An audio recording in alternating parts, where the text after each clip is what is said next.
My father and mother are from two different towns in the West Bank. My father is from El Bira. My mother is from El Khalil, which is also known as Hebron. My father and his family members, they came to America as a way of basically supporting their families economically. I was born in Chicago and lived here until the age of 10. After that, we were returned to Palestine. I had this extraordinary experience of living in Palestine, in occupied Palestine. I went to school in Ramallah. I learned Arabic, actually, that first summer that we were in El Bira. And so it was the first time that I really felt like I belonged, not realizing how much, again, I didn't belong in Chicago, in the United States. And it was amazing. And we were there for 5 consecutive years. My novel, The Beauty of Your Face, was published in 2020. It was inspired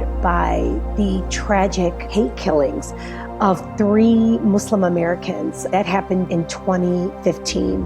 Yusur Abu Salha, her husband and her sister were murdered in cold blood at close range by their white neighbor. So as a high school teacher, I more or less expect students who are disenfranchised, who are on the fringe, to bring a gun to school and to act out in that way. But this was the first time that it was rooted in basically Muslim and Arab bigotry.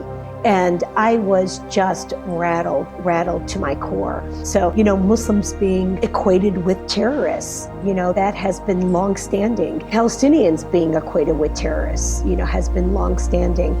And so that bigotry became, I think, even more inflamed after 9/11. What I want to bring to the forefront is what it means to be a Muslim in this country, and to also be visibly Muslim as a woman who wears hijab, and what that experience is like, as much as I can imagine it, and the daily violence that Muslims and Arabs face in this country, even though we have citizenship here, even though some of us have been born here. But what I think this book ends up revealing is that hate is extreme, and that America has become radicalized because of all these forces, including lack of education and media.